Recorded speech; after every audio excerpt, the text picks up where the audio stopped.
Hey, everybody. Welcome back to another episode of God Built This podcast. I'm your host, Maxine, and we're on episode 85. Okay, there's a lot to get into for this episode, and I want to start off with Nick Cannon. I shared my sentiments about this debacle that he found himself in, that he created for himself, and I talked about it on my Instagram. And I just want to get on here because I wanted to really talk about the nuance of this conversation. I think he's coming from one. Okay, here, let's start from the beginning. One, I stand with the fighting against anti-Semitism and any rhetoric that supports anti-Semitic speech. So that's number one. And I've said this on my Instagram. And I think where Nick is coming from, and I see this a lot with some Black men who are either Hotep or Hotep adjacent. And Nick Cannon might just be Hotep adjacent. I think they speak this way because they want to create this own supremacy of their own that they never were afforded the privilege to have in America. So now is the time to go ahead and salvage any ounce of supremacy by only oppressing other oppressed groups, which doesn't make any sense, which is actually completely illogical. And as I was doing more research, I was learning more about why certain phrases, certain jokes, and yes, jokes are jokes. I still stand with the comedians when it comes to jokes, but he wasn't joking on this matter. He was speaking with such confidence. Like he just finished reading a history book on Hotep starter kit, and he was standing in his quote unquote truth. And I just want to say that when we think about certain rhetoric that is, we think like, it's not a big deal, we're just joking, we dismiss it, right? And I can't find, because he since put down his video, I can't find exactly what he said anymore. I can't find it anymore, but if you guys were under a rock, you would know that he said some things along the lines of the Jews run the world, they're a part of the elite, they're part of Illuminati. And when we think about the Rothschild family, which is a Jewish family that is filthy wealthy due to their banking business. And because of this, there's this assumption that they are a part of the elite. And they may be, because they're that rich. If you are that rich, you may be a part of that elite crew, you know? But I think when it comes to that rhetoric, specifically being that they are of Jewish heritage, Jewish background, it's dangerous, and it brings us back to a time in history when that rhetoric was spewed down upon citizens, and it made people feel like, you know what, Jewish people are evil. They are the reason why we are suffering. They are the reason why we can't move forward in this social ladder. So you know what? I'm going to support this man called Adolf Hitler. I'm going to support the Nazi regime, and I'm going to oust any Jewish person around me. I'm going to oust any half Jewish person around me, okay? And you may think, some people may think, well, it's not a big deal. That was so many years ago. Obviously, Holocaust is never going to happen again. But from my research, apparently many Jewish families, when they come together and remember their history and recall just their traumatic history, they are told yet again that this never could happen again. Never again. This is the statement that they say continuously when they come together with their family. Never again. And what they're saying never again is to never again should the Holocaust happen. Never again should we sit back and allow small jokes or small speeches or small conversations that's entirely rooted in anti-Semitism, never again should we allow this, because you know what could happen next? Next could be more propaganda about the Jewish culture, the Jewish community, and then next thing you know, another Holocaust could happen. And I think we don't realize how slippery our words get. We don't realize how scary it is when we are speaking hate speech. And it's not to, because I think where Nick is coming from, I always try to look at, where is this person coming from? Why would you speak this rhetoric? Why would you speak this language and do it so comfortably? And I think Nick is doing this, or has done this. He's since apologized and has apparently been educating himself on the Jewish history. And I'm happy to hear that. So that's great. But before then, he was so gung-ho in what he was saying. So much so that I think he's doing that because he has a Black man, has many Black men, has all Black men here in America.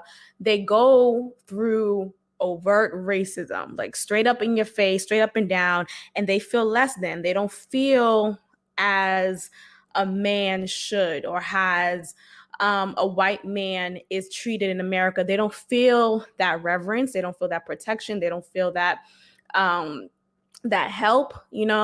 They're not often called in when it comes to a job interview. They're not often looked at as a trusted person. They're seen as thieves, and all of these stereotypes and all of the racist history that Black men and women, but I'm focused on Black men right now because of Nick Cannon. He's a Black man, but don't get me wrong, I know Black women has gone through and does go through racism in America. But I think with that, there's something about when a man is not feeling like a man anymore.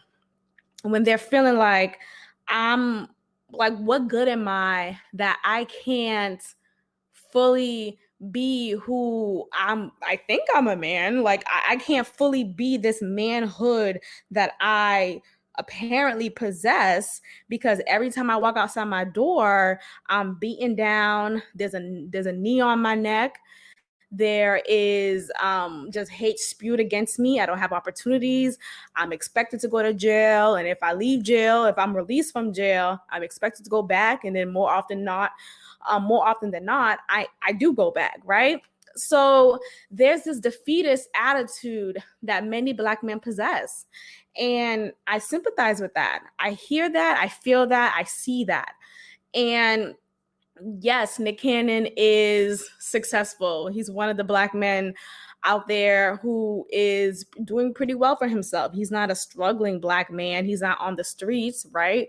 But that doesn't mean that he doesn't go through the same struggles, at least in a celebrity Hollywood type of fashion, as a Black man would on the streets. He still may be looked at as maybe not Black enough, or maybe not professional enough, or maybe not, the last few years now, Nick Cannon has been on his pro-Black tip, okay? When it comes to the turban, and yes, he has lupus and all that, that's different. But before then, he used to wear his natural hair out.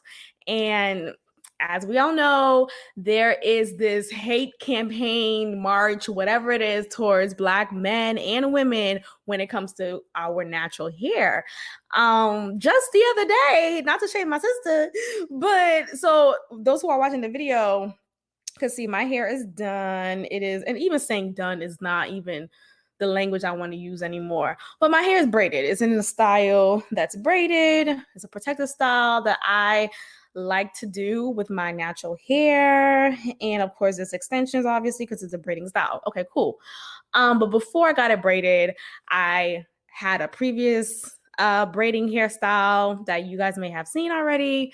And right after that, I washed my hair. I took off my braids. I washed my natural hair, gave it the deep condition and TLC that it deserves, and just let it breathe for like a day or two before I got my hair done. Well, before I got it braided into this style. And right before I got it braided, I was on a FaceTime with my sister, and she's immediately responding like, "Ooh, when did you get your hair done?" And I know it's not, and it's not to shade her. Um, it's not to do any of that, but it's a bigger statement. It's a bigger statement because instead of just going about the conversation, it's about, oh my gosh, this natural hair of yours, you gotta tame it. You gotta go ahead and braid it down. Are you gonna put a wig on? Or are you gonna do like you can't leave this house with your hair like this? And it bothers me. It bothers me, and I can't control other people. I can only control my emotions, my thoughts. And so throughout the years, I have gotten better in my response when people would respond like that, because I just feel like it's so hateful. Like, it's ignorant and it's hateful. Like, you essentially hate yourself and you hate your daughter. Your daughter, like, and I could go in, but anyway, love her. But the bigger point is, when Black women and Black men are wearing their natural hair, there is this immediate discomfort.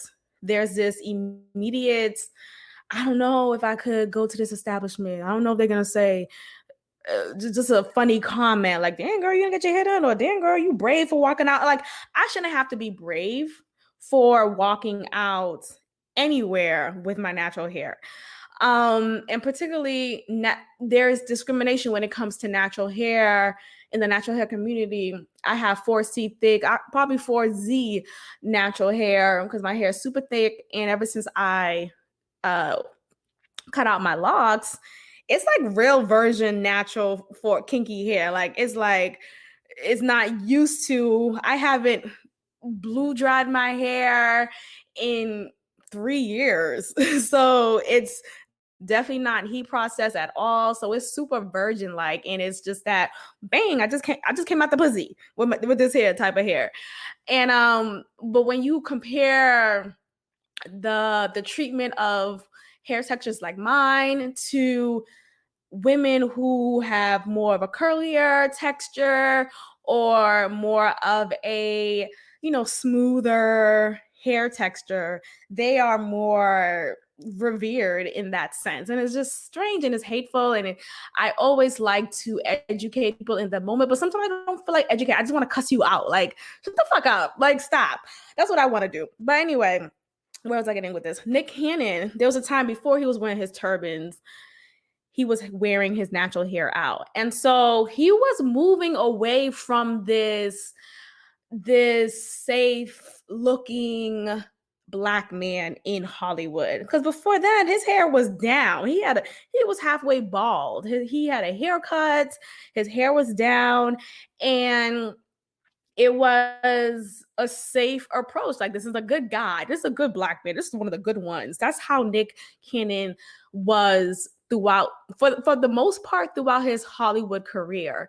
Up until recently, he's becoming, quote unquote, more woke. And he has been more vocal about the Black experience, whether it's in real life or Hollywood life. He's been more vocal lately. And I wonder why that is, because I know that for a long time, Nick Cannon has been looked at as this corny nigga. Like, really, Nick? He hasn't really been seen as this sex symbol or this like this. It's just like, oh, Nicholas Nick Cannon over there. Like, okay, cool. He just kind of felt corny, and throughout his movies too, he was always looking corny too. Like, and there's a difference with a corny. Like, I don't think funny niggas are essentially just corny niggas. I love Marlon Wayans. Marlon Wayans, ever since the Wayans brothers, I've flicked my bean to him. Like, I love that nigga. And he was kind of corny on the show, but his corny was, it was sexy in a way. Like, he still had his cute moments and he still had this sex appeal about him. Even though he did corny things on the show, according to his character, he still had this sex appeal that I just loved about him. And he was just funny to me. Like, maybe because I was just more attracted to Marlon Wayans than I am to Nick Cannon. But Marlon Wayans could still, he could get it today in 92 or 2020. Here's my number. But So his corniness on the show or his character on the show, sometimes it could be corny, but I laughed at it because he was more attractive to me in comparison to Nick Cannon. Nick Cannon just always had this corniness, like just like, okay, he's corny. Okay. And ever since he got married to Mariah, I still thought it was corny. Like nothing really changed. And this was a common sentiment amongst the Black community. Many people didn't really see Nick Cannon as a cool guy. Like, okay, he got money and he got pretty women, Mariah Carey, Christina Milian, and he has a specific type, if you know what I mean. But he got pretty women, whatever. But he was never considered as this cool guy, never. And I think there's this, I guess he was trying to find a way to fit in somehow. Like how hard it is to be in Hollywood and to be accepted by the whites, right? And yet by Black people, you're not as accepted, or you are accepted, but you're laughed at. You're like a laughing tool. You're looked at as corny, and maybe he had an identity crisis, and maybe it kind of seeped into him. So now he's tapping into his Blackness. Like, let me go ahead and be black. Okay, I know I can't go backwards and, erase the corny things I did in the past, but right now and moving forward, I'm going to be blackity black. And his podcast, you could see just the aesthetic of it is like Black.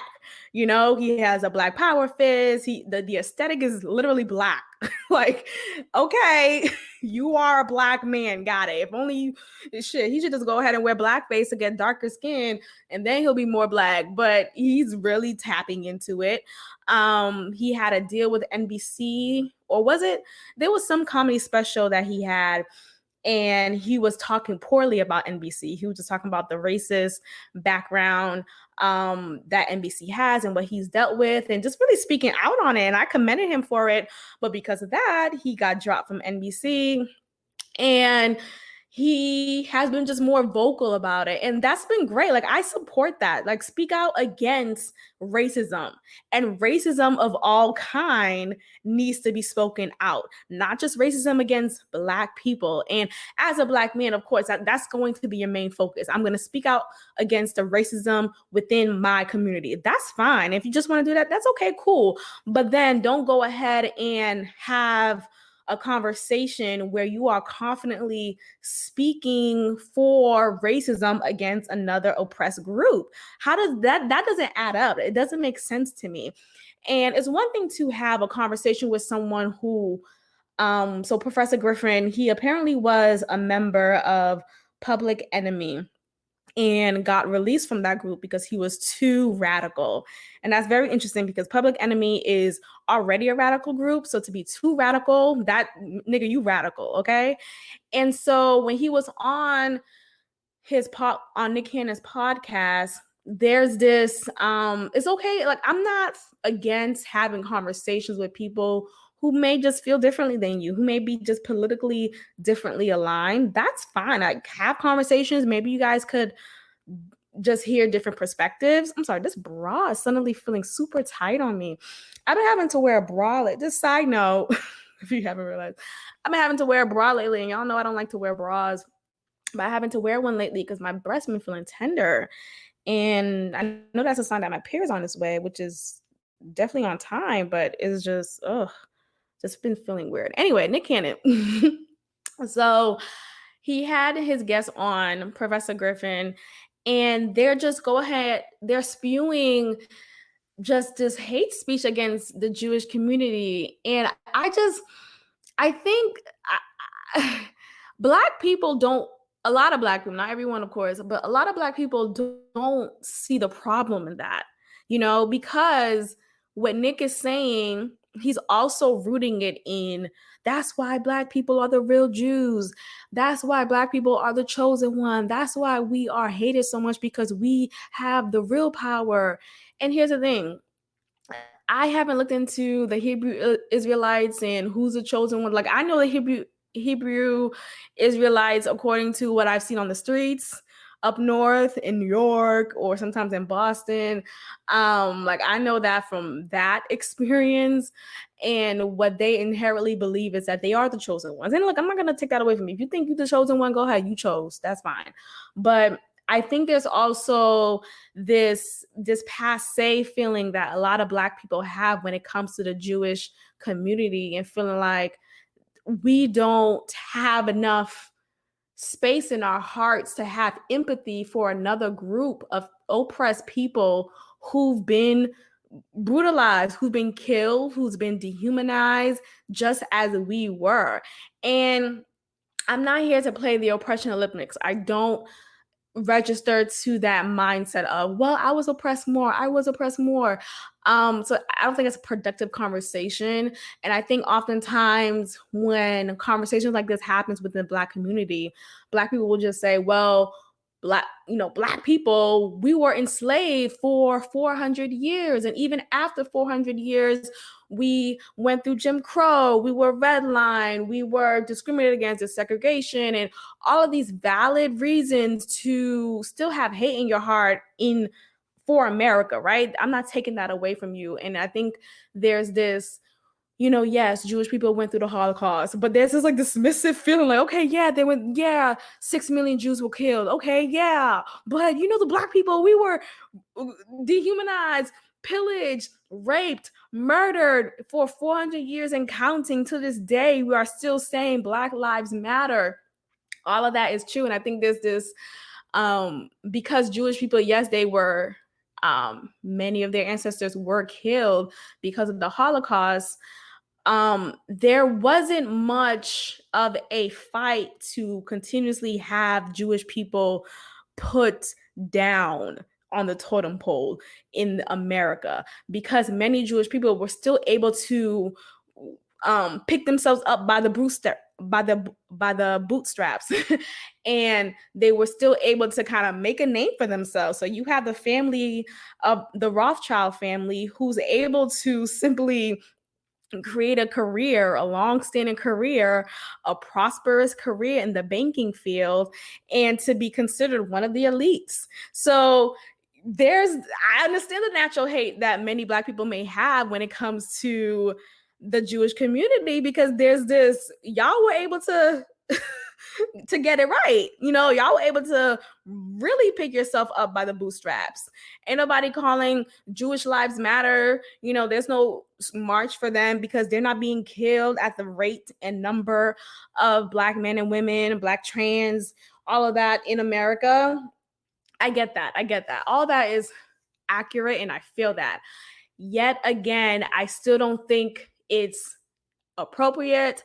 I don't think it's acceptable at all for oppressed groups to go against each other. That doesn't make sense. We instead should be fighting against the oppressor. The oppressor, there's no reason why Black people should be mad at Jewish people. That like, oh, y'all were able to get off, work yourself up. Oh, y'all think y'all all that? Let me tell you who the real Jews are. Like, I don't think that's progressive. What are we doing? We have to fight against white supremacy. We have to dismantle all of white supremacy in which we see in work, in school, in our everyday life. We have to work against that, not against each other. It doesn't make any sense. So when certain rhetoric is said by saying, oh, well, Jews run the world and don't Jew down the price. People may think, oh, well, we're saying Jews run the world, like they have so much power. How is that anti-Semitic? How is that negative? It's negative because when you live in a society that has haves and haves nots, okay? When you live in a society where there's literally shows on TV that you could watch at any time, because these shows be running back to back, where if you guess the right trivia question, you could win $500,000. Yet there's a whole area called Skid Row where motherfuckers are just living on the streets, where veterans are living on the streets, and they're not getting any support. They're not getting any compassion. They're not getting any type of sympathy. They're not looked at as humans. When a homeless person walk by you, what you do? You make sure the door is locked, right? You roll your windows up. you show yourself to suddenly not have any peripheral vision. You just looking straight. And it's fucked up. I do the same thing too. Don't get me wrong. It's fucked up of me to do that too. Sometimes, because sometimes motherfuckers be crazy. Let's just keep it 100. But that's the society that we live in. So we have a clear vision of what a have and have not is. We are living it in this world. It's not some movie. We're not in The Purge. I mean, essentially, we may be in The Purge, but we're not just seeing it on TV. It's in our life. It's right in front of us. So when you have some people saying rhetoric like, well, the Jews run the world, they're greedy, or they're wealthy, they're rich, they got it, they're good. You have the have-nots feeling like, oh, you know what? I'm going to go ahead and continue to spew out this propaganda. I'm going to go ahead and continue to tell my fellow person how elite and nasty and evil the Jewish people are. And then yet again, there's going to be a following of people who will feel the same way, who will feel like another Holocaust is acceptable, who will feel like this type of dehumanization of a person, of a group of people is acceptable. So it leads you down the path to the Holocaust yet again. And when Jewish families are congregating and they're speaking to each other and saying, never again should the Holocaust happen, this is what could happen, and it can happen. Let's not be naive. Who would have thought Holocaust would have happened? Who would have thought slavery would happen? Who would have thought any of these things could happen? But it happened in history, and history finds a way to repeat itself. So we need to be mindful of the language that we use. We need to, no matter how oppressed you are in your own life, whether it's because of your minority background, whether it's because of your sexual orientation or sexual preference, however you want to say it, religious background, whatever it is, it gains you nothing to speak poorly and continue a hate speech towards another oppressed group. It gains you nothing. So I just hope that Nick Cannon really learned from this and he could speak from that, and that he could be an example to others. There's a lot of hate now going against him for even apologizing, for even saying he fucked up. And excuse me, you can't win, you can't lose with this damn world that we live in. And you just gotta stand in your own self, have a solid crew around you who could keep you stable, because you're never gonna make everyone happy. And that's fine. You don't want to make everyone happy because not everyone is for you. So, but he's receiving a lot of backlash for apologizing. And of course, Hotep niggas are not supporting that he apologized. And Hotep, I think some people may not understand what I mean when I say Hotep. A Hotep is a man who's at the bar and he has a Kunta Kinte cloth hat on his head. That's a Hotep. Okay, that's the same man who is saying a woman or his wife, my wife will never go outside looking like this, dressed like this, with, skimpy shorts on, with her breasts hanging out. My wife is going to stay in the house and serve me and have food ready for me when I get home. Okay, that's a part of the Hotep package. Okay, a Hotep is simply the agenda to replace the white male patriarchy with this Black male supremacy attitude. Okay, they want to gain or create that own privilege that they never was afforded in America because they were Black men. So now they want to create this culture where they are the best thing ever, where they consider themselves as the prize. Like they be looking at women like, you want this. This is what you want. I'm the prize. I'm the one you should be fighting for, and you should be kissing my feet.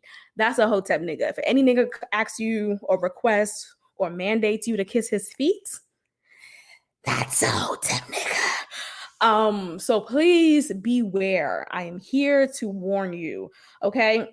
And it's actually an Egyptian word that means peace. And it's more of a performative, like a performative stance to denounce anything that's against their mindset of what a Black man should be. And they denounce LGBTQ, they denounce women, they denounce feminism, feminist movement, all of that. They don't think a man should have feelings or should be accounted for, right? They don't think um a man should ever say sorry. They don't think Black men should be gay. And they feel like there's a gay agenda. And that's a whole different conversation, but that's a part of the Hotep package. So if you ever see a man at the bar with a Kunta Kinte cloth hat and he's not even directly from Africa or directly from Nigeria, Ghana, wherever else, Senegal, that's a Hotep nigga. And go to another bar, sis. Go to another bar. So I'm here to tell you that. So yeah, I think I want to actually look over some glossary tips of what to avoid to say, because these phrases and these terms promote anti-Semitic rhetoric. So specifically, there is a term called Jew down. So this is a anti-Semitic term for haggling or bargaining for a cheaper price. And why is this anti-Semitic? I'm literally just reading off of something that I Googled. I'm not gonna link it because they could sponsor me. Okay, so I'm gonna link your stuff, pay me then. But y'all could literally just Google anti-Semitic phrases in terms, and then you're gonna come across a glossary PDF that's 17 pages. Is very user friendly. It's actually very helpful. Like if you want to teach a course about what is anti-Semitic and why is anti-Semitic, this could be a great resource to use. But anyway, I'm not sponsoring them. But there's a term called Jew down, and it's called and it means haggling or bargaining for a cheaper price. And why is this anti-Semitic? I'm literally reading this definition here, or this answer here. It's rooted in the false stereotype that Jews are cheap or stingy. The phrase Jew down may seem to be a harmless expression that's used in everyday vernacular. However, it is an insulting, anti-Semitic misrepresentation of Jewish behavior that plays into the trope of Jews as greedy money handlers who are unwilling to part with their earnings. Okay. Illuminati. We've heard this noun for years now. I was first introduced to the theory of Illuminati, whether it's true or not. Sometimes I can believe it, but I was introduced to this in my undergraduate years, and it is a group or persons claiming special religious enlightenment, and there's a specific symbol that's associated with the Illuminati, and it's also called the New World Order.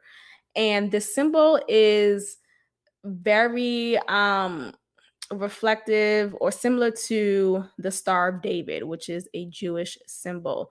So it is, according to conspiracy theorists, the hidden hand behind every conflict, war, and rebellion in modern times has been Illuminati Jews plotting to create a new world order.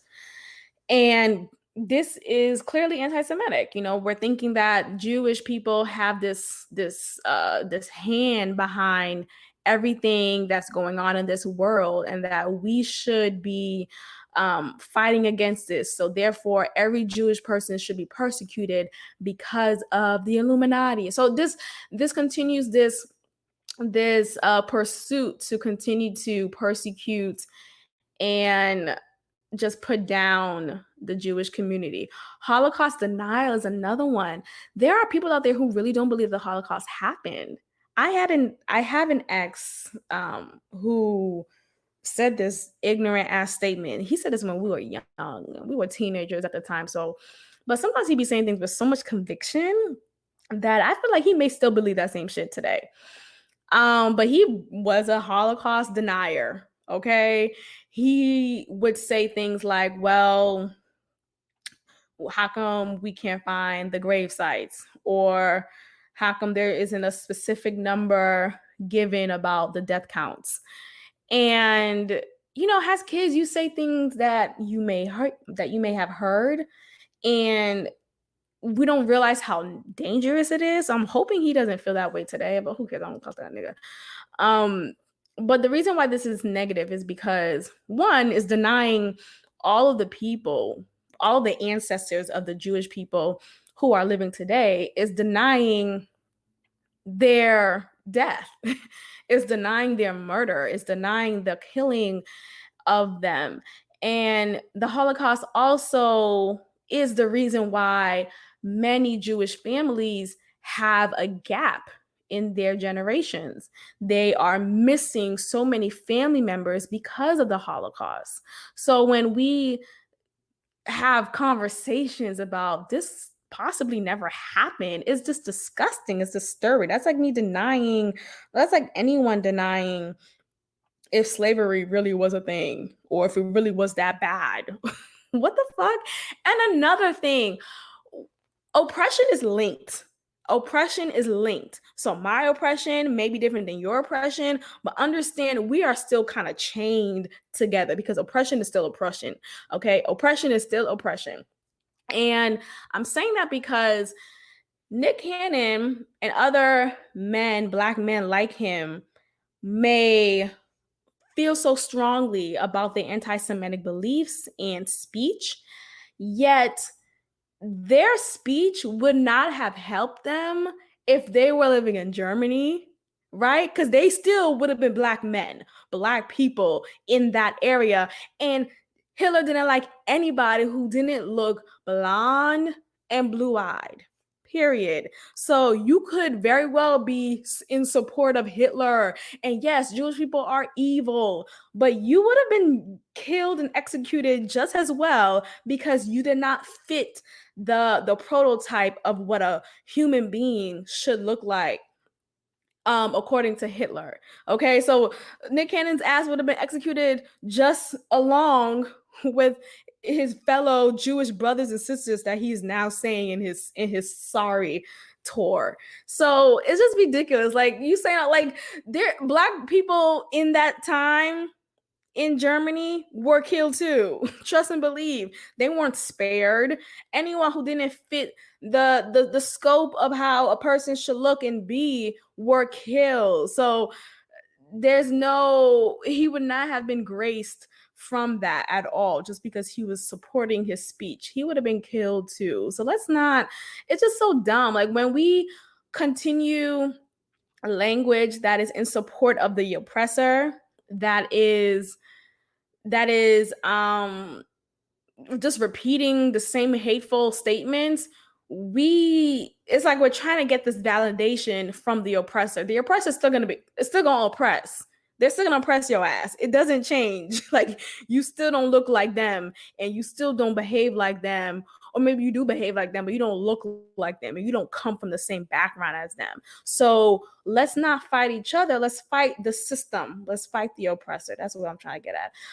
Real quick, I had to talk about Kanye West. And y'all, I haven't dealt with anyone bipolar in my life, like directly. I may have heard of, so-and-so, I think so-and-so got bipolar. I know someone in my family who is schizo, but I don't know if that was even confirmed though. It's just like, that nigga might be schizo, but did he get that diagnosis from an actual doctor? Was it prayed away? Like, I don't fucking know. But I have yet, and I hope to not, but I have yet to experience anyone in my tight circle who is mentally challenged like that.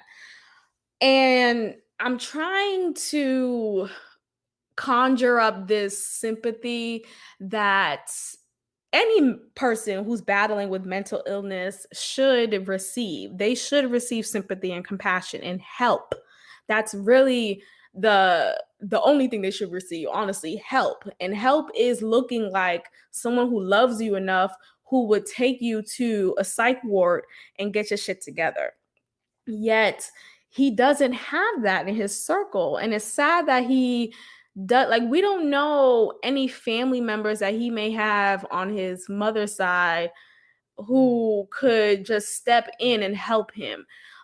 He is so drenched into the Kardashian clan, and they are not helping him. Nothing is happening. They're just going about this, or just ignoring him, or after he says another crazy comment, they say, oh, well, he hasn't taken his pills, or, they're kind of just saying it in a dismissive manner. And all this energy that Kim is doing to free non-violent offenders, non-violent Black offenders in America, I appreciate that work. That's great. But bitch, can you help your husband? Can you help us in the home first? Before you go outside of your house, can you also do some work here? Can you call Iyanla? Somebody. Kanye needs help. And as much as I'm angry at what he has said and what he has continuously said and what he has done throughout the recent years, I'm also feeling sad for him. He's out of his mind. And I'm angry more so because of the people he's surrounding with don't love him. They're just watching a show. They're watching him wreck. And no one is there to really do anything about it. So recently he has announced his fucking presidential stance. He's running for president. And he has recently been on a campaign tour. He was in North Carolina, I believe. And some of the things he's literally, as y'all know, he goes off on a tangent, and there's really what is the objective here? As a teacher, we create objectives for every lesson. The goal is to write, or the goal is to identify the theme of this paragraph, identify the rhetoric language used, identify, you know what I mean? I don't know what I'm identifying with Kanye West. What I'm identifying with him is that he's batshit crazy. And it's not to stigmatize those who are battling with mental illness. And it's not to shame them. It's not. But it angers me when you have been diagnosed with this illness. Okay, he said he's been diagnosed with bipolar syndrome. Why? For the benefit of yourself, for the benefit of your children, of your wife, of your family, why don't you care enough to take the damn pills? Go to therapy, do some holistic shit, like do something that could help you. Yet, so that's why I'm angry. It's like there's this selfishness there. I just can't stand for it. Anyway, he said, oh, Lord, let me find the clip and see what I could do. Let me find the clip. So he said a statement that Harriet Tubman never actually freed the slaves. I'm just gonna play it real quick. And let's see if it plays through here. This will be my first time doing it through the computer, and I hope it works. When Harriet, so that's a Stephen move. When Harriet Tubman never actually freed the slaves. She just had the slaves go work for other white people. Y'all, we leave it right now. So that's a okay, so I hope y'all heard that. But so Harriet Tubman said no. Can y'all just let Harriet Tubman rest? Like, I just need her to be literally resting in peace. We say that a lot, but do we really leave people alone to rest in peace? And it's just so disturbing. It's so disturbing for him to say that. She's literally freed, I can't find the number right now, but she's literally freed many slaves. Okay, she's literally risked her life. There was a bounty put on her for $40,000, which now amounts to, I think it was 2.2 million or maybe 2.2 billion dollars on her head. To whoever finds her, take her to whoever has that money, and you could get cashed out. Okay, she could have died but she still did what she did to get freedom for her people. And she said a quote herself. I don't want to find a quote right now, but I'm going to paraphrase that it wasn't basically the slaves, the enslaved people who would be the master's favorite slave, who would be the master's just kind of, pet slave. This one's cute, this one's light skinned, this one is, I'm not gonna beat on her too much, I'm not gonna rape her too much. They would be the Uncle Toms. They would be the ones who would rat out any other slaves who would try to leave, who would try to escape, and they would kill the regime, and they would do so for the approval and for the acceptance of their masters. So they didn't even know they were enslaved themselves mentally. It's one thing to be enslaved physically, but it's another thing to be enslaved mentally. And they didn't know how much of a mental enslavement they were in when they were supporting their master, when they were being the snitch for their master, and then snitched on their fellow slaves who were trying to leave the plantation. So she said they were the hardest to free because not only are they physically enslaved like the rest of us, but they're mentally enslaved, and they are so devoted. It's Stockholm syndrome. Stockholm syndrome is when you are in favor and in support of, and you have some type of love and adoration for your offender, for your kidnapper, for your abuser. It's very disturbing. And so she was saying that these are the people who I had a really hard time trying to free, and who I could not free, and who I was inherently afraid of, because they could kill this whole underground railroad that I'm creating here. Okay. So I think of Kanye, and I think of that. He is dismissing the work that she has done. Like, I want him to sit down with his ancestors. I want him to have a divination, Kanye. I want Kanye to have a divination, and for his ancestors to whip his ass, because it's such a slap in the face. Now, there's something that I read on Twitter that, yes, Harriet Tubman freed many, many slaves, but she eventually, there was something that happened where she eventually did take some slaves. Maybe it's in this tweet. Let's see. But she eventually took some slaves and had them work for different white employers. And maybe that's what he's referring to. But it wasn't, from what I've read, it wasn't done with the intention of that. So here's a tweet that I saw. So someone tweeted and said, she did not free slaves, which is what I completely disagree, and which is factually incorrect. But there's a part that he says here, she was recruited to hire them for the Civil War in exchange for their freedom. She was tricked, thinking she was doing something good, but they lied to her and never paid her. She lived off her husband's Social Security till she died. So I got to do more research on that, but that's something that I read that I thought was maybe interesting, and maybe that's why Kanye said what he said. So I'm gonna look into that. But let's say this is true. She was tricked.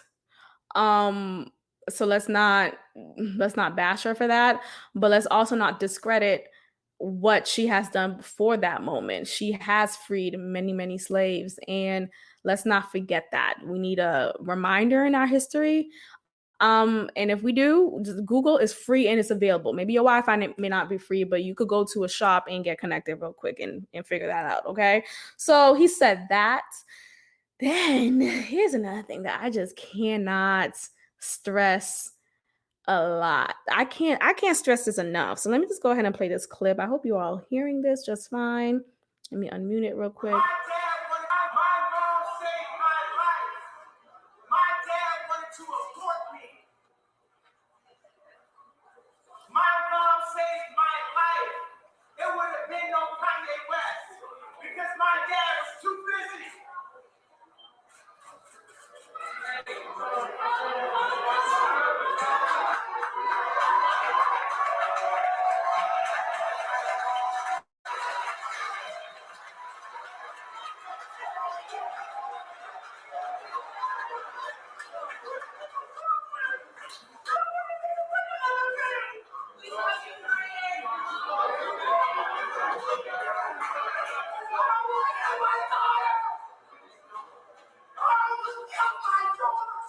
Okay, so if you haven't heard that little part at the end, he says he almost killed his daughter. So he starts off by saying, my dad wanted to abort me, my dad wanted to kill me.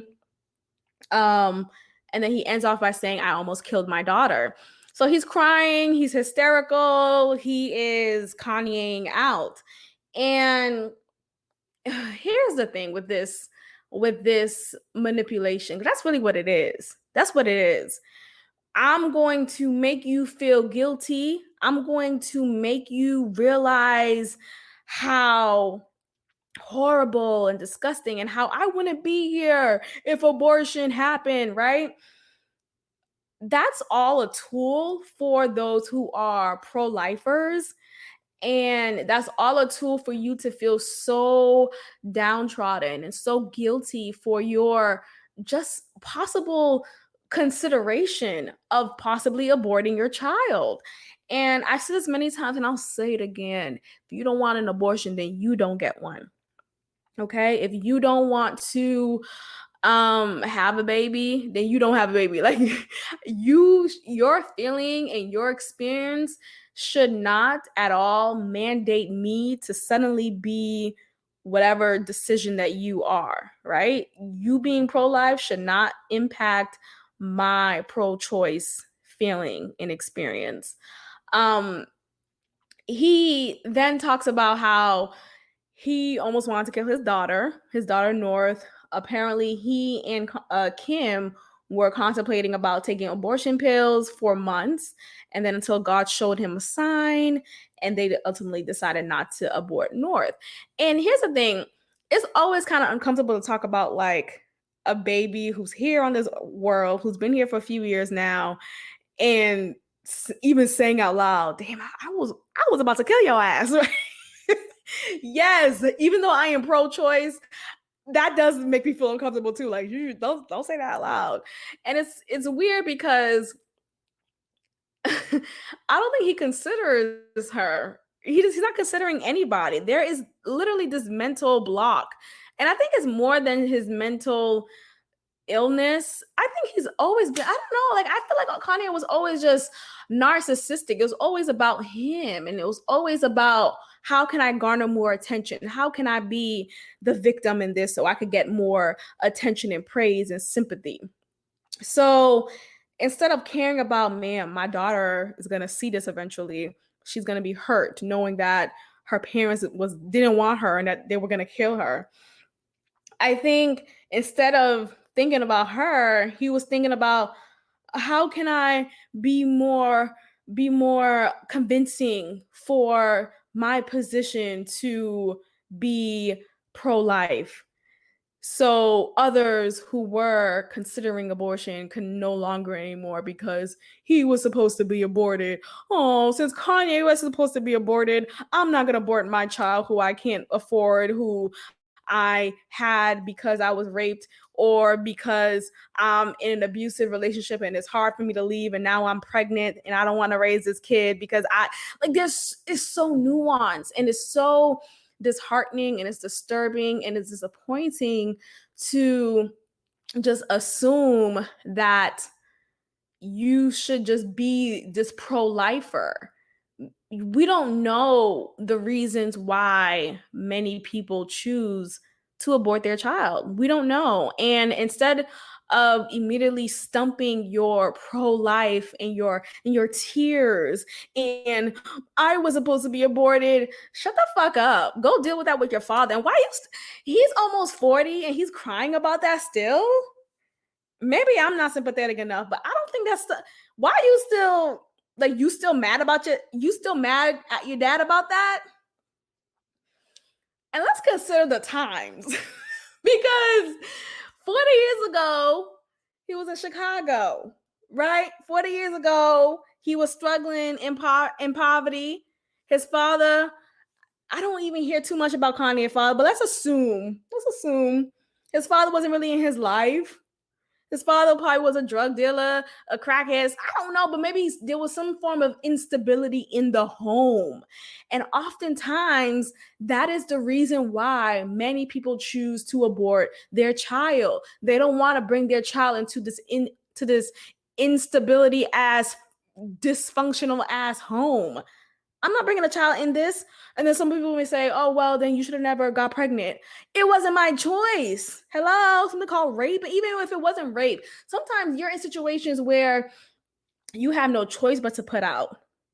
And then you're doing it for survival. And when you're doing it for survival, you are putting your body at risk to get pregnant. And then you are put in a position where, do I bring another child? Because oftentimes you already have children. Okay. Do I want to bring another child into this mess? I would rather not.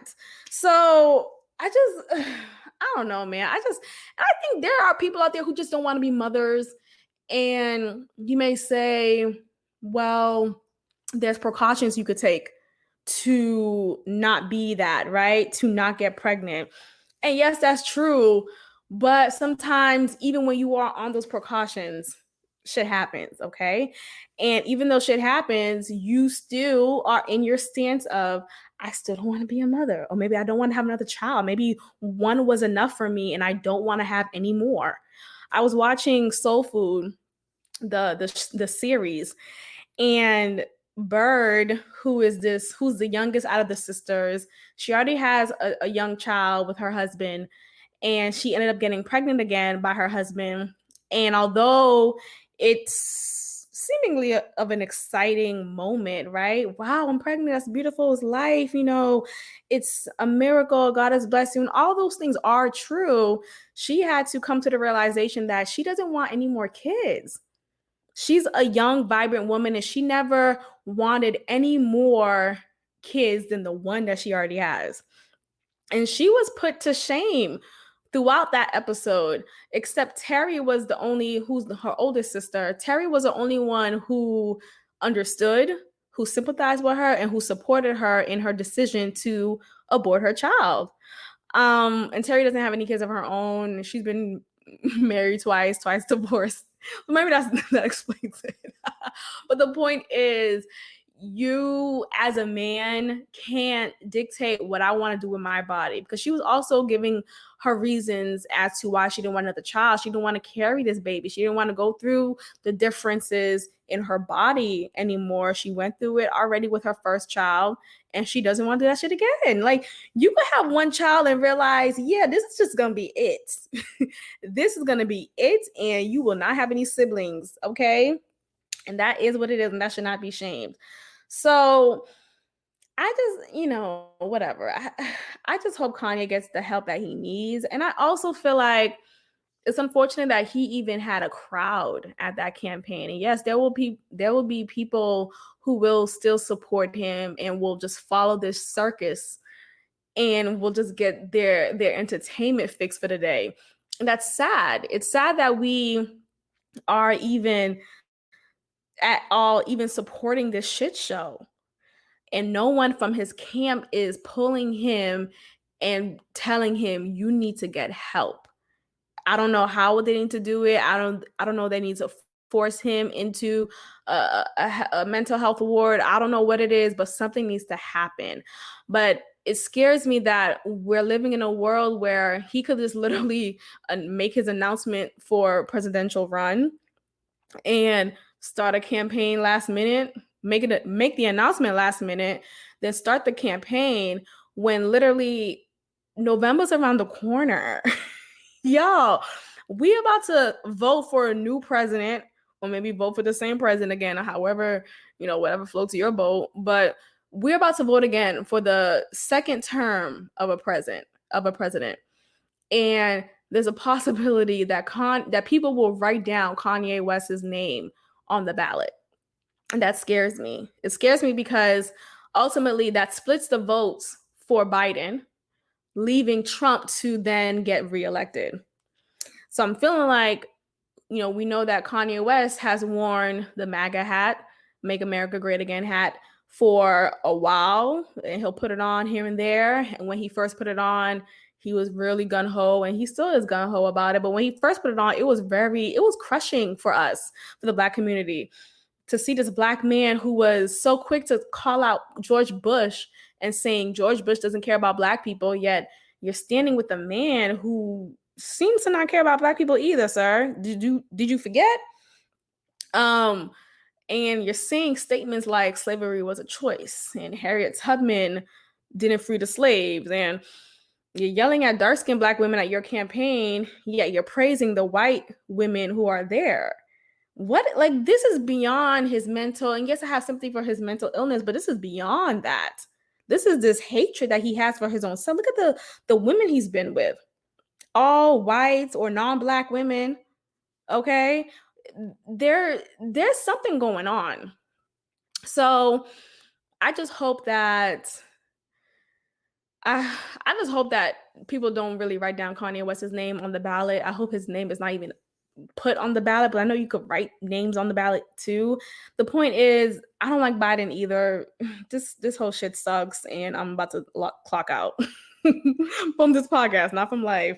But it's scary because a part of me kind of understand why so many people are giving up on life. It's not to condone suicide. It's not at all to condone it, but it's it's an understanding that's there. That makes sense. I hope that's making sense to somebody. I'm not saying go ahead and kill yourself. Please don't. Please live and make the best of your life. But when you live in a world where it's seemingly like there's no way out, we're in the house. Many of us are. I mean, some of us are, maybe not many anymore, but some of us are. And some of us are still quarantining, social distancing, doing our part. And it feels like there's no hope. We're hearing here and there a new spike. A new person got contracted with the virus. A new person passed away from the virus. And then we're hearing some people saying it's not real. It's an agenda by the Democratic Party. And it's hard to trust anybody. And then we're reminded yet again, Donald Trump is our president.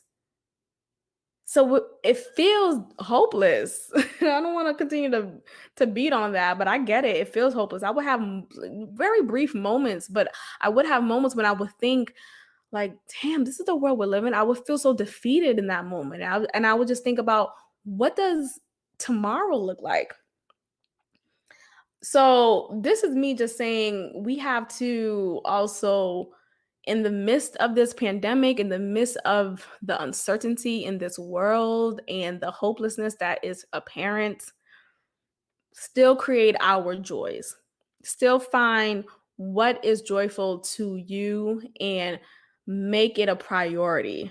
Mental care, mental wealth is what you need to invest in, not in anything else. Invest in your happiness, invest in your joy, and do that, because literally that's all we got. We can't depend on our leaders, on the government to create our joy. Hell, we're still waiting for the possibility of another stimulus check. What the fuck is that? So y'all just be well. Be well. I want to end off. I didn't realize how much I've already talked. There's two more things I want to get into though.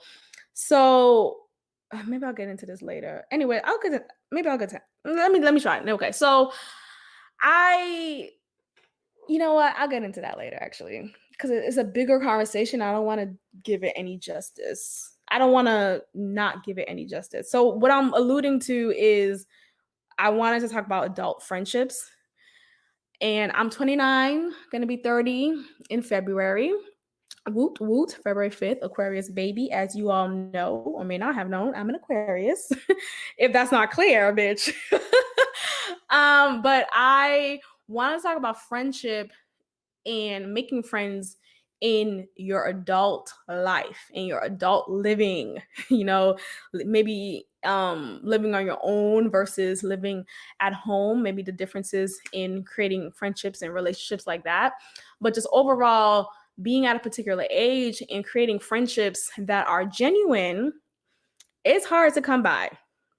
It is hard to come by. So I'll get into that on another episode, but that's something that I want to let me just allude to some more things, because that's already I already said what I said. So I noticed that there are some people out there who collect friends. Okay, I'm gonna say that again. There are some people out there who collect friends. And what does that mean? What does it mean to collect a friend? So, a friend collector is someone who just has a shitload of friends or seemingly friends, yet there's really nothing deeper in that friendship. It's really, we just out. we just we just out. You just call on me because you want to go out to this new spot, and I'm quick to say yes. I'm that friend who's available friend, right? Or you call on this other friend who may have this connect, and y'all only talk because y'all have this connect. So you collect people who could serve a particular moment in time, a particular purpose in your life, yet there is not a deepness created or even interested in creating. And I noticed that that's something that I've noticed in my adult friendships, in some of them. And I can't rock with that. Like I'm the type of friend, I'm the type of person anyway. It's hard for me to, not, I don't want to say hard, but I tend to flock with people on a deeper level. And it speaks to the chemistry and the vibe that I feel with that person, especially on the initial take of that person. If I feel like, wow, this person's really coming from a genuine place, like we're making eye contact, we're connecting, we're just talking, and it's just really, it's deep, it's good, and we're really just getting to know each other. I appreciate people who genuinely want to get to know you. We're not just shooting this shit about just small talk. We're not just shooting the shit about what's the latest thing on the shade room. We're really having conversations. And those are the people who I flock with on an intimate level. And yes, you have other people who are just more acquaintances than I would say friend. But you just make things work and you live the life that you live. That's cool. But I'm not a collective friend. I'm mostly alone. I'm a loner by nature. And when I do like to spend time with people, I would rather it be with people who are genuine and who genuinely wants to get to know me and who genuinely wants to get to be known. Like, I also want to get to know you back. I also want to hear about you and your life. And I'm not saying every time we talk, we got to start crying, but I'm saying there's a difference in the energy when you're talking to people who want genuine friendships with you. So I've just been noticing that to be somewhat difficult, making genuine friendships in your adult life. So yeah, I just wanted to kind of just quickly go into that. Maybe I'll go into that more. I already went into it more than I expected, but when I feel a vibe with people, I chase it. Like when I feel like, oh, this person, I could really connect with this person, I chase it. Yet, you know how people say, oh, well, I remember growing up and being in elementary school and hearing the phrase, if you want a friend, be a friend. That shit don't mean shit. It's like, no, I mean, it does mean stuff, but I think what it means is sometimes, say if you're feeling lonely or you feel like, damn, no one's hitting me up, no one's checking in on me to see how I'm doing, that's your opportunity to show what you want and what you want to attract in your friendships. So in moments when I feel like lonely or when I feel like no one's caring or checking in on me, I take that sometimes, not all times, but I take that as an opportunity to reach out to said friend or said friends and just do a quick check-in, or start a conversation. And a conversation will happen and the check-in will be nice and well received, and that's cool and all. But then I get sad again because I think about, like, how come that shit don't be doing the same thing back? Like, how come I have to always be the one to be a friend? Like, I want sometimes for people to check in on me and reach out and say, hey girl, how you doing? You just crossed my mind. Or hey girl, I'm just in your neighborhood, you want to hang out? Like, I feel like sometimes, and this is not all friendships, I definitely have some good friends here, but there's sometimes I just feel like it's just more of me making that push to be genuine and to make that first initiative. So collector of friends, just beware of people like that. I'm gonna end. It's getting longer than I expected. But let's talk about this date that I went on a date, child. With a nigga who's suspect. So let's call him Suspect Bay. Oops, my bad. Let's call him Suspect Bay because that nigga is gay. And that's fine. Be who you are, but don't try to live a life of lies with me. Can I say that again? Be who you are. That's fine, but don't try to live a life of lies with me. Okay? So I met this guy through an online dating app yet again. I'm about to delete that shit at this point, but it's for content. Anyway, he matched with me. I matched back. I'm okay. He looks good enough. Like, let me just see how this conversation looking like. Okay. So it moved pretty quickly, which I could appreciate because sometimes when you talk to guys online, they just keep on the conversation. Like, nigga, when are we going out? Even in this pandemic, when are you taking me out? There's outdoor dining, okay? We could go to the park. We could go to the beach. There's stuff that we could still do. So please miss me with it's a pandemic. You could still cater to me somehow. Anyway, we talked very briefly. He asked me something like how's my experience been online dating? And I said how, well, sometimes it's a hit or miss. And the miss would mostly happen because, excuse me, it will mostly happen because the guy wouldn't take the initiative to move forward. It just kind of felt like we were stagnant and we wouldn't be going out. It's just like, we just only talking online. The fuck? Well, what are we doing next? I'm your next door neighbor. What are we doing next? So he then took that as an opportunity to ask me, when am I free? I told him when I was free. And then he he suggested, hey, we should have a picnic. And I was like, oh, a picnic? Yeah, that's fun. Just because I like stuff like that. It's creative. It's, different than the norm, a dinner. And don't get me wrong, I love a dinner too, but a picnic, I haven't been on a picnic for a little bit. So I thought that was pretty cool.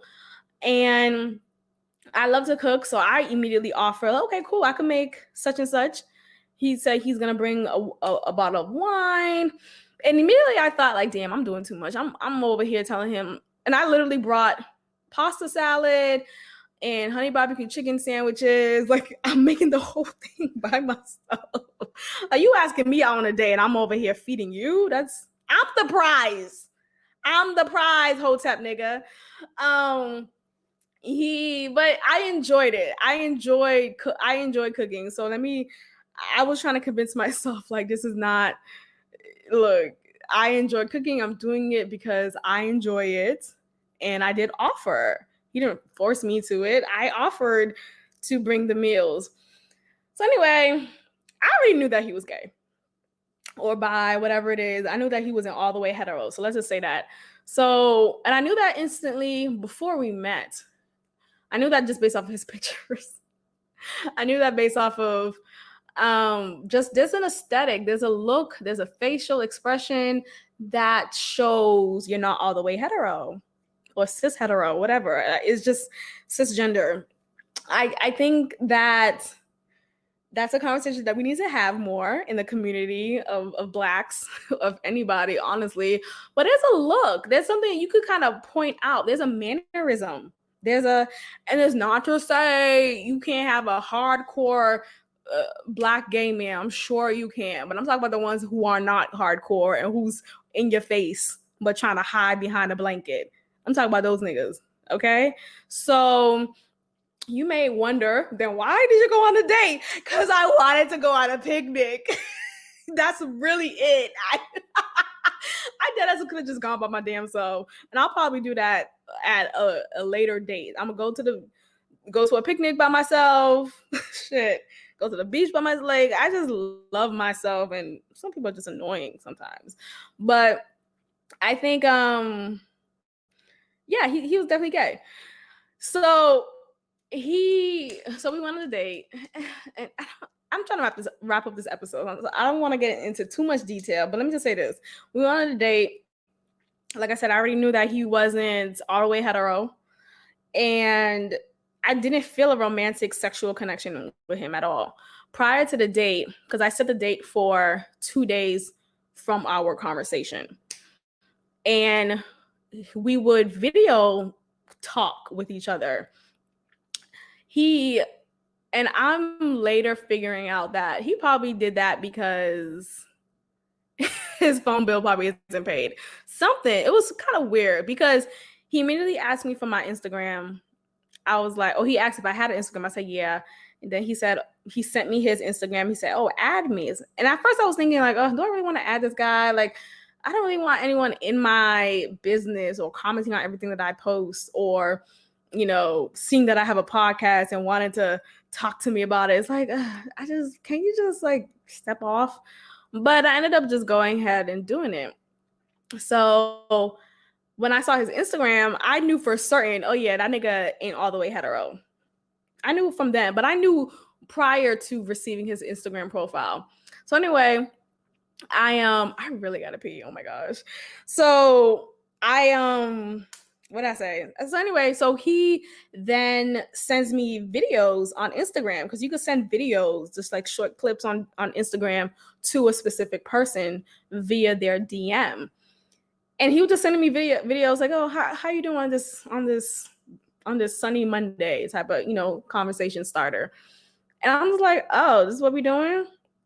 And at first I'm thinking, okay, well, cool. He probably wants to see and be confirmed that I am who I am, right? Ain't no catfish. And you could kind of feel someone's vibe more via a FaceTime, a video chat, because you kind of feel them and see their energy than you would via text, than you would as much via text and via phone call. So I understand that, but it's just weird because ask me for my number. Ask me if that should be the first question for me. I just don't like when I meet somebody, and maybe it's different because we met online, but imagine if I met someone in person and they ask me if I have an Instagram, like, nigga, yeah, I do, but it's not for you.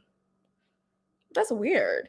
Anyway, I went along with it because I'm thinking, okay, well, video chat, fine. Maybe eventually he'll ask for my number. Fine. So we're video chatting. I'm going with it. It's cool at first, but I'm over it because I like to take good videos or like good pictures, so I got to get the right lighting.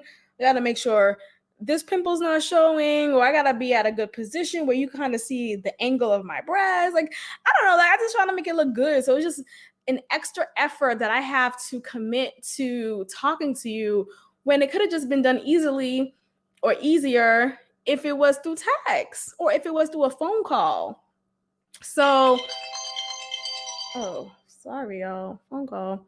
I feel like Joe Budden, he'll get a phone call. He'll be like, this is Joe Budden from the Joe Budden podcast. I love that damn show. Anyway, so he's video conferencing with me and I'm doing it back. And then eventually I'm just like, okay, my response is in a text. Okay. And then it kind of calmed down. So then Wednesday comes, I meet him at the park that we agreed upon. And I just knew, this nigga ain't all the way hetero. So what's sitting down in the park? So first we greet each other, but he's trying to, mind you, I come out with a mask on. I put my mask on immediately as I step out my car. And he's trying to come close to me and hug me like, sir, there's a virus. What are you doing? Weirdo. Like, what are you doing? You're too close.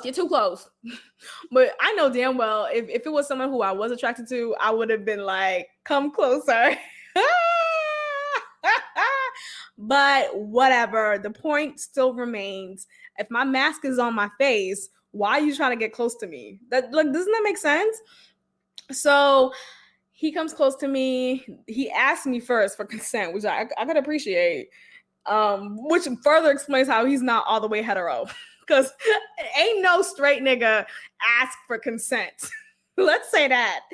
Ain't no straight nigga ask for consent. Okay? They are quick to force it upon you and then be like, what's wrong?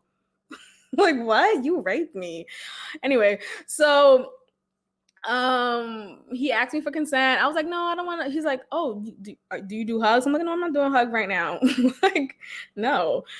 But it was fine after that. So we sit down, we start talking. He's a great conversationalist, and that's more of the reason why I came too. Because one, I like the picnic idea. I just wanted to be at a picnic, right? It was fun. I made this food.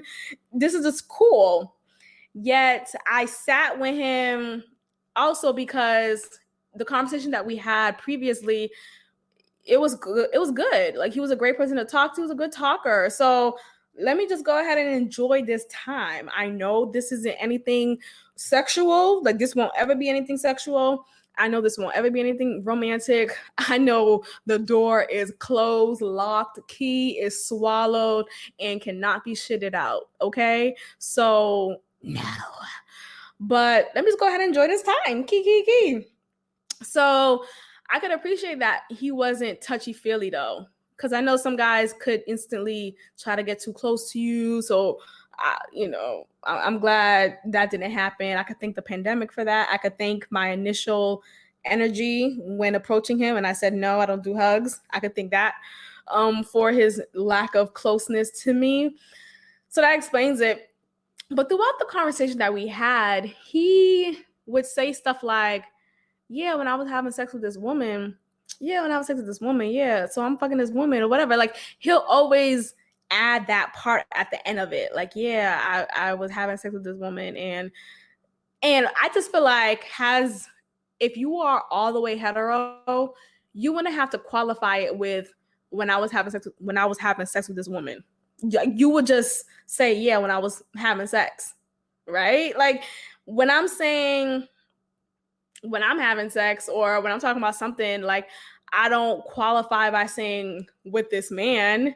It's kind of, maybe it's poor to assume, right? But there's a natural assumption to make that, oh, it's with this man, because I haven't presented myself as such who is nothing but hetero. And we'll talk more about that because there's soon more to come on that conversation. But he will always say something like that, or that specifically, actually. And there was just, his mannerisms was just a tell sign for me to know, to further confirm what I already knew. And I just be knowing shit. I really do. Like, I could feel the energy in the room. I could feel your presence. I could feel your attitude, and I could feel what you're feeling. And you may not even know, but I am what is it? There's clairvoyant, there's clairsentient, and that's me. I'm clairsentient. I'm a good read of energy. So I read that nigga for filth, like, just not in a negative way, but I read him as, okay, I'm not really what he wants. And he talked about how he had sex with women. I'm not saying he happened to slip, but it was like he was speaking in a performative way. He was like trying to talk to me and maybe try to convince himself too, but he was saying stuff like trying to show that he has sex with women. So in case if I have any doubt, I said I have sex with women. I've said I had this woman who stayed in my apartment, didn't want to leave. Like his dick is that bomb type of thing. But here's the thing: I think when a woman cheats on you, that's your fault. that is your fault. That is your fault. Either she's not attracted to you or she's not attracted to you. It's literally one or the other. It's literally that. There's no other way around it. So when I think about, he was talking about, or when a woman doesn't want to have sex with you specifically, that's what we were talking about. There was a relationship that he was in and she didn't want to have sex anymore, or like her sex drive was low. And I think when a woman's sex drive is low, that simply means she's not attracted to you. Something about you is not hitting. And maybe it suddenly happened because you just didn't take care of your health. And now you're, this fat ass walking around talking about what's for dinner. The gym is for dinner. So maybe it's that. But oftentimes, more times than not, literally all the time, when a woman is not having sex with you and she's in a relationship with you, or when a woman cheats on you, it's your fault. It really is your fault. You're doing something wrong. Something about you isn't hitting. Maybe she's not attracted to you anymore, and maybe she just doesn't have that vibe. So when he was saying that about his previous relationship, that was further confirmation for me. She probably felt like, yeah, this nigga's gay. Or this nigga doesn't make me feel that chemistry and that spark. And that doesn't necessarily mean you're gay. It just means that there's something missing. And that what's missing is his attraction to me because I'm not a man. And like I said, like who you like, live how you want to live, but don't live a life of lies with me in it. So he I want to call it a date, the activity that we were on, the blanket that we were on the grass, that was cool. That was a cool time. I ate my food. I enjoyed my food. I enjoyed myself. I had a good time with myself, and conversations were great too. That's cool. But there was never a point in the conversation when I felt like I needed to lean over and kiss him, or when I felt like I needed to lean on him. There was never a point. And let's talk about this. I had gel nails on. So gel nails are just like a hardener on top of your real nails to give it more of a finished, polished look. And I had that currently. I had that at that time. But there were some nails that were already peeling off, that I already took off a couple of days ago, maybe a couple of hours ago. And girl, if a woman is ever peeling off her nails while on a date with you, you're not getting any pussy. Can I say that again? If a woman is peeling off her nails while on a date with you, you're not getting any pussy. Like there's no if I feel that comfortable enough I'm literally peeling off my nail. And I'm just like, I'm piling it on top of each other, making a nice cute pile. Like, my pussy is not wet for you. It is dry. It is a Sahara desert. Okay, there is no water here. It is thirsty. You are not what's drenching this thirst at all. Okay, so that's a clear sign that this is not a romantic situation.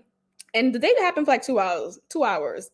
So at that point, I was okay, I'm ready to go. And I just said, like, well, I gotta get going. I got some things I gotta get done. And it was clear that he didn't want it to end. It was clear that he did not want it to end. And but I was, once I get up, I'm getting up and I'm about to go. So good night and goodbye. Drive safe, make it home. So I think he probably wanted for me to come to his house. Because you could tell that he just wasn't expecting for me to just leave and leave to go home rather than leave to follow him to his house. That wasn't going to happen at all. And y'all, look, I've talked several times on this podcast about how I've had sex with guys who I probably shouldn't have had sex with and who I just did it with because I was bored. Not ever. Hey everyone, please support God Built This podcast by becoming a patron at patreon.com/GodBuiltThis. You can pledge to pay $5 or more monthly. Any amount is appreciated. Your money goes towards production costs of the show, and you'll have exclusive access to content that will only be released on patreon.com/GodBuiltThis. That is patreon.com/GodBuiltThis. Now let's get on with the show. Am I going to have sex with someone who I am not attracted to and who I am not sexually and romantically attracted to? Like, not ever am I going to have sex with someone who my pussy doesn't get wet for. That's not going to happen. So I don't care how bored I am. The answer is no. The door is closed, shut, and lock the door. Okay. So we're packing up to go. I'm like, okay, well, oh, and I made it clear before I left too, because I think he was suggesting, oh, we gotta do this again. We gotta go out again, and I gotta take you to this spot, or I gotta cook for you, if you're comfortable to come over my place. So that's why I was saying I felt like he wanted me to come over, because he was alluding to, well, he specifically said, he would love to cook for me, and just cook me this recipe or whatever it is. And I sat there like, oh, okay, just kind of give him that courtesy response. But then I told myself, you know what, I'm gonna continue being honest with folks and honest about my feelings and my thoughts on you and how it's just not there for me. And I've done this many times in my previous situationships with guys, or fucks with guys, but I like to keep it consistent. So I said, I don't really feel like, I just, I see you as, first I started off nice, like politically correct, because initially when we were talking just video chats, he was saying how he's interested in a relationship. He's interested in something serious. And I remember that, and I was like, I'm not interested in that, especially not with you. So in that moment at the picnic, I said, hey, I really, I know you said before that you're interested in something serious, and that's not where I'm at. I'm not interested in anything serious. I'm not interested in a serious relationship right now. And I also said, and then he tried to qualify. He said, oh, really? I said that? Like, I guess he suddenly had amnesia. And he started saying how, well, he just moved to Texas a few weeks ago, and he's not really looking into anything serious just yet. And that doesn't necessarily mean that he's not open to something casual. And he was saying how he said he's not opposed to a serious relationship. So he was trying to backtrack. Nigga, you said that, but whatever. Like, I don't really care to debate you on what you said. Like, I'm not still fucking you. So that's the end of the story. The end. But then afterwards, so once I noticed that he was backtracking, I said, I just don't feel I don't feel a connection with you like that. Like, I just see you as a bud. I literally said bud. If a woman is calling you a bud, wrap it up and throw away the condom, because no. So anyway, I said that. He was trying to make it like not feel too much of a rejection. So he said, oh yeah, that's fine. Men and women can still be friends and it'd be platonic and blah, blah. And although I agree with that statement, I don't agree that could happen when the man wasn't on that same page initially. If the man initially wanted to fuck and wanted to be with me, then me rejecting him isn't suddenly gonna make him tuck away those feelings and those thoughts. They're just gonna find a way to snake themselves into my pussy. So I think it's a form of gaslighting. It's a form of gaslighting. You're thinking it's one way, but it's really another. So I'm gonna disguise my sexual desire for you because yeah, we could just be friends. We could just be platonic friends. When no, nigga, we can't. You want to fuck me, and I don't want to fuck you. So we just gonna have to end it right here. That's the end of the sentence. Period. So we wrap things up. We hugged. So I'm like, yeah, get home safe. Get home safe. Get home safe. Text me when you get home. Oh no, he said to me, actually, I said that back, but he said back to me, text me, let me know when you get home. And we hugged goodbye. I did hug him, but he gave me this side hug, like disappointed, like, damn, I didn't convince her enough. Cause like we know what it was. Like, I think sometimes, and we've also talked on the date or the picnic outing that I'm very like, I could spot energy real quick. Like, I could see shit, like, period. Like, I could see what it is in front of me. If you're trying to blindside me, I could see you before you do it. So, nigga, you lying to yourself. You're really lying. You're not lying to me because I see the truth right in front of me. You're not lying to me. You're not all the way hetero. So you're not lying to me. You're lying to yourself and you're trying to convince yourself. So in that moment when we hugged goodbye, he gave me a side hug and his head was down, didn't even give me eye contact. I felt like he was disappointed in himself for not being all the way hetero and not making it work with me or whatever. So and not convincing me enough to feel like, oh, let me go ahead and go home with him, and to feel enough attraction for him or any attraction to him to go ahead and move forward with this date. No. So I got home and I already told myself I'm not texting him. I'm not gonna text him. I made it home.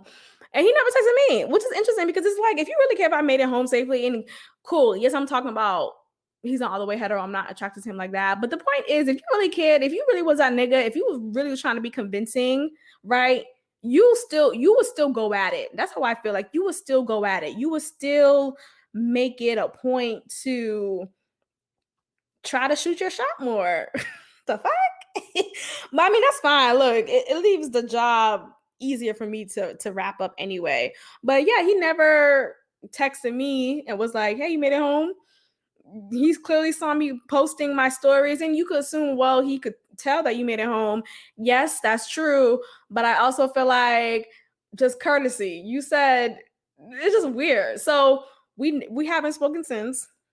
We have not spoken since. This was like a few days, like just last weekend or last week, actually. And we haven't spoken since. But he's been on my stories, just watching everything. And it's just like, we haven't said anything to each other, but you watching every shit that I'm doing? That's weird. So I unfollowed him and I hit him for my story. So there's that shit. And I know he listens to this podcast. Well, he listened to a previous episode because I told him about my podcast. So he may listen to this, and yikes. But either way, I'll just block him on Instagram. He doesn't have my number anyway, so we'll just figure it out. Simple. I love a block button, but I love a mute button first. I do love a mute button first because I feel like, you don't have to block all the way initially, but until you realize, yeah, I don't really want you on my shit, I'm just gonna mute you. But anyway, that was that, and what a date that was. But that just inspired me. I'm gonna go ahead and go on a picnic by myself when the weather is nice. It's suddenly gonna rain all week here in Houston. But I'm gonna wrap it up here, y'all. Thank you guys for listening. Thank you guys for subscribing and commenting and reaching out to me with your commentary. I welcome it all. It's very entertaining to see how much of an entertainment entity I am for you all. That's great. I definitely received some good feedback from my previous episode with I Changed My Mind. I have this listener who reached out to me and said how he's a regular listener. It's humbling. It's really nice to feel that and know that there is support out there and that people are caring. And, I do have an audience of my own, and I'm looking forward to cultivating that more and more and increasing that and going up from here. So thank you again for your listens. And if anything that I said resonated with you, if you have been enjoying this podcast, this episode and previous episodes, I encourage you to rate me 5 stars. I encourage you to leave me a comment on either platform, whether that's Apple Podcasts, Spotify, or SoundCloud. I encourage it all. So I thank you again for your listen, and I look forward to hearing from you all soon. And next episode will be coming up next week. So thank you all again. Peace. Thank you for tuning in to another episode of God Built This Podcast with your host, Maxine. Be sure to leave a review, give me 5 stars, and of course, subscribe. Also, follow God Built This Podcast on Instagram at God Built This Pod. God bless.